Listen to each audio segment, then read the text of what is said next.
my gosh, ladies and gentlemen, this is episode 87 of the Movie Maniacs podcast.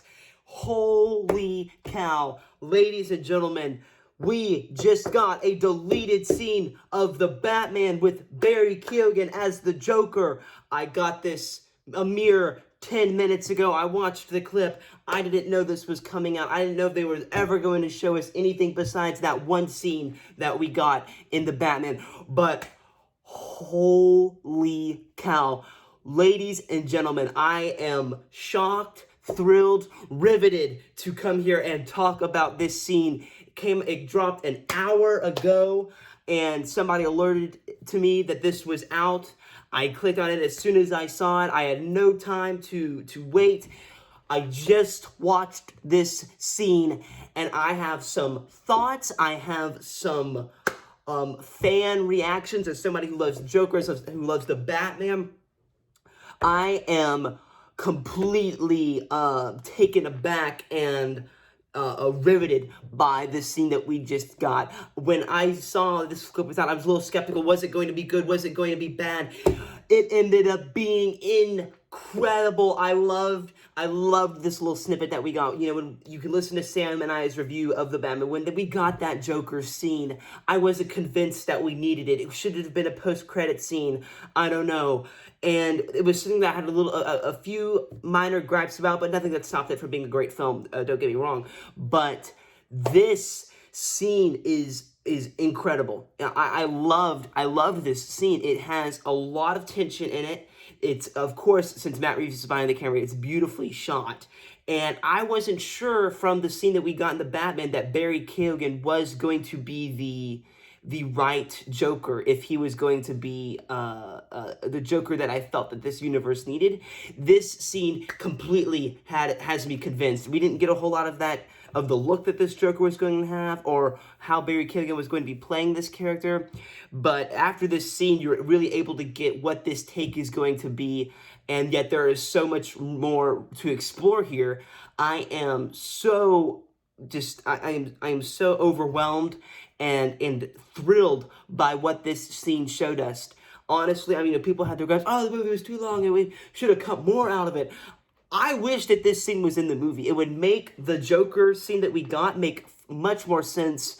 And oh my gosh, whoa, man, this scene was awesome, and I absolutely loved it. Barry Keoghan, the scars, you know, the crazy hair, everything, it looked great. I loved what they showed us here, him in the Arkham outfit, this kind of softer voice that he has. It's not that menacing at first. It's very timid, but it's got this creepy undertone to it that I think it makes this Joker perfect for the Matt Reeves universe. You can already feel this dynamic that is between Batman and Joker. The Batman is bringing Joker this information on the Riddler, seeing what he could tell him, and oh boy. It is just, it's great stuff. I love the dynamic that we get here, how they are showing us that these two clearly have a past beforehand, and there is almost this kind of kinship between the two, that they have this history. Batman is looking for advice, and it is very weird that and it makes sense though that this Batman is coming to the Joker for help. That is something that is been in the comics all the way, you know, in earliest memories for me as a child. The Batman animated series, I remember, you know, Joker, I'm sure there's an episode of Joker Joker being asked for advice by Batman. I think it's something that is played long throughout the comics, and that Matt Reeves is using that type of dynamic and putting it here in this scene.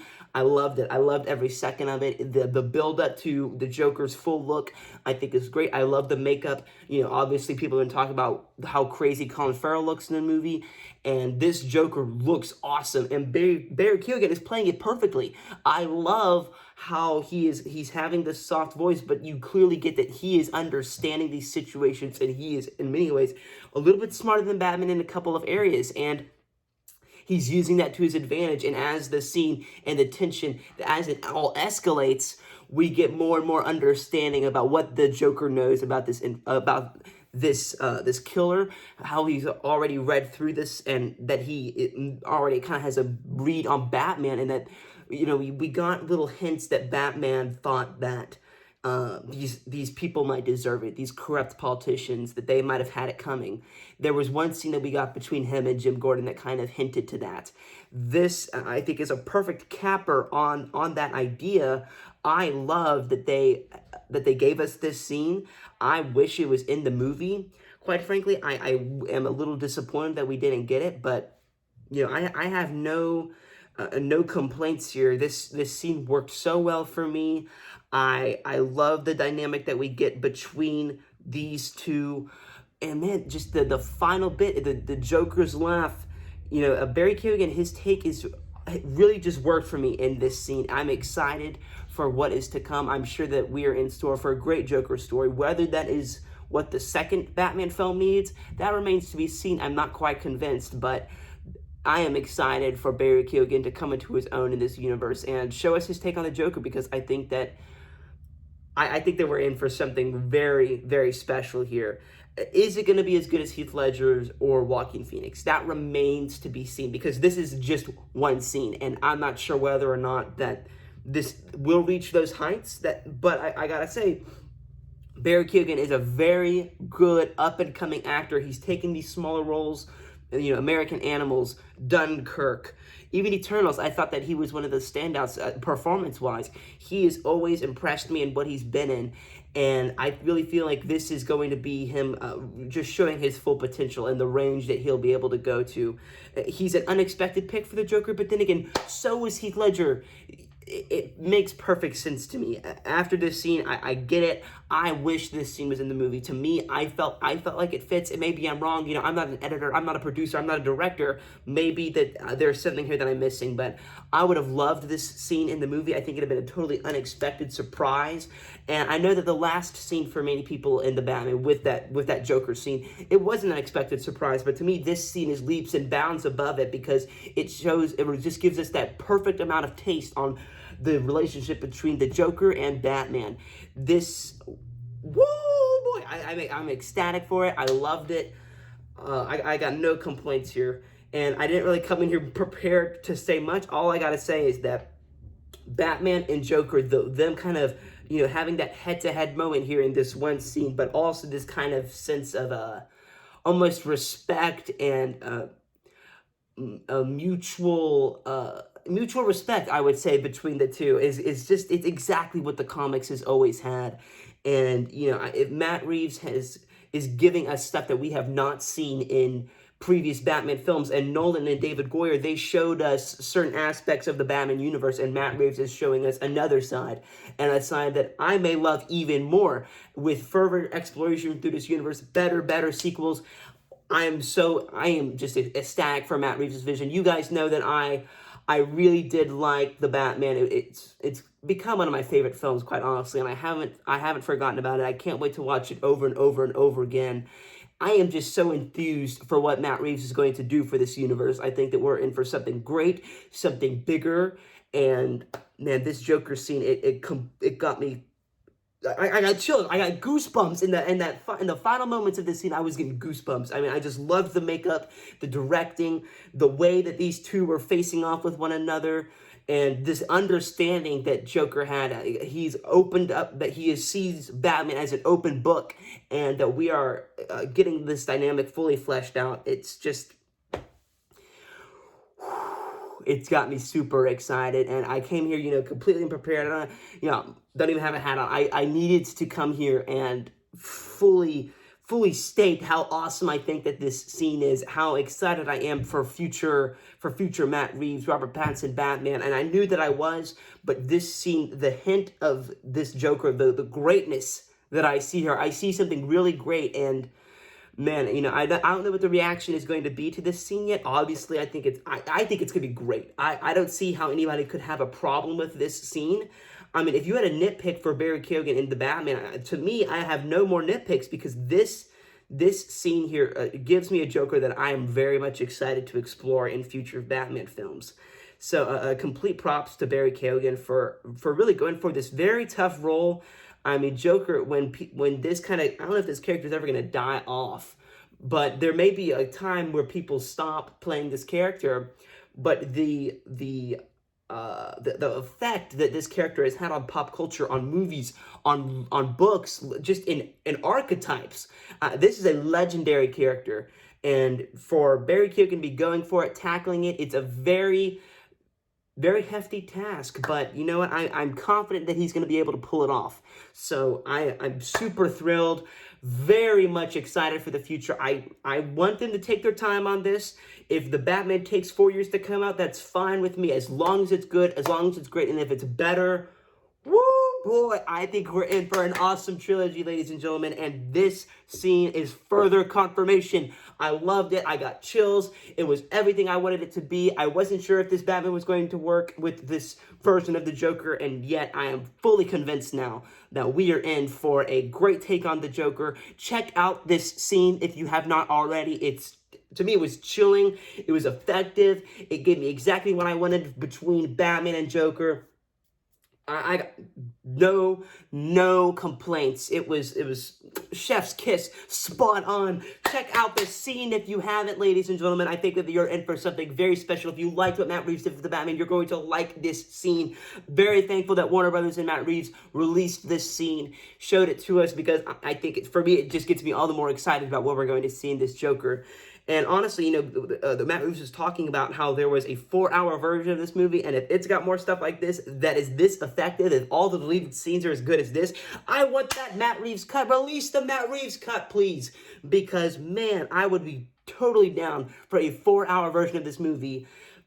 And obviously, it makes sense for Warner Brothers not to go that direction in theaters, but for home video, come on. I know you guys want it. I know I want it. Warner Brothers, give me the 4-hour Matt Reeves cut, because if it's just as good as this scene of the Joker, then boom! I'm excited. I'm super excited for what we're in store for here. Guys, check out the scene. I've got nothing to say bad about it. It's an awesome scene. I am glad that we got it released to us, and man, we're in for something pretty great. So I'm just gonna leave you guys with that. Go check out the scene. I saw it on Joe Blow's trailers or whatever, that YouTube channel. So you can go find it there. I'll put the link in the description. Whoo! Chef's kiss, ladies and gentlemen. I loved this scene. Go check it out. I've got nothing bad to say about it. So anyway, thank you guys so much for watching. I just wanted to pop on here. You know, we're doing about a 12-minute little episode here, but, you know, we're doing it on YouTube now. Go check out that page if you haven't. And I want to give a plug real quick. I'm going to be talking about it for the rest of the week. The Oscars are March 27th, and it is 7 to 10 p.m. Central Time. If that's your time, do the math, whatever. Add an hour, subtract an hour. You know how the times work, ladies and gentlemen. If you could tune for the Oscars, that's great. And remember, if you haven't subscribed to the Movie Maniacs Podcast YouTube channel, then go do that, please. I would very much appreciate it. It is going to be something that I'm really going to try and focus on. I've talked about it before. I wanted to put the podcast on a YouTube page, and we're finally doing it. It is done. There's a little short out there for you guys, what's coming up. That if you want to know what's coming up for the podcast, that YouTube channel is the best way to get the information quickest. So go there. I've got one of the up right now, and hopefully we're going to get more and more and more as the time goes on and as the channel gets older and older. I'm very much excited to be working on this channel. I bought a bunch of the equipment. You know, I'm just shooting this on my iPhone right now with a tripod, but the video quality is going to get even better. And man, I'm super excited to launch this channel. I'm going to be watching the Oscars live on the YouTube channel. So give it a watch, guys. Hopefully you'll tune in. I'll be answering any questions that you guys have, any comments, anything you want me to talk about. I will be doing it during the 3-hour Oscars show. Guys, I'm super excited for the Oscars. They're going to be horrible, but man, it's the Oscars, and I'm going to be tuning into these bad boys for some time now, and I'm going to try to do that. This is the year I've seen the most Oscar-nominated films, the most films out of any year, so I've got a lot of thoughts of the nominations. Things are going to go horribly. You can tell, guys. I don't know who's hosting. I think it's like Amy Schumer or something. I don't like Amy Schumer a whole lot, but, you know, you could tell they're going to make some mistakes, obviously, and there's already been some snubs. Denis Villeneuve not being nominated for Best Director is going to go down as one of the biggest shambles in Oscars history, but, you know, we're going to talk about it all Sunday at 7 p.m. Central Time. Thank you guys so much for listening. This was episode 87 of the Movie Maniacs podcast. Thank you for tuning in. Remember, the Movie Maniacs podcast YouTube channel, the same logo, everything. That's where I'll be telling you guys what's coming up on the podcast, and I was trying to upload all the new episodes through there from now on. Remember, Uncharted and Dog reviews are coming soon. Give us a 5-star rating on Apple Podcasts and Spotify. And remember, the nonukumhub.blogspot.com if you want to see any more of my reviews. And then don't forget, Letterboxd handle Noah Nukem. Guys, thank you so much for watching. I hope that you guys check out the scene. I'll put the link in the description below. Thank you guys. If you're tuning in through YouTube, welcome. And I'll have to get better at looking at the camera because I can tell my eyes have been a little off. But yeah, I'm thrilled. The scene was awesome. And hopefully you guys will tune in 7 p.m. Central Time for the Oscars live on the Movie Maniacs podcast YouTube channel. Thank you guys so much for listening.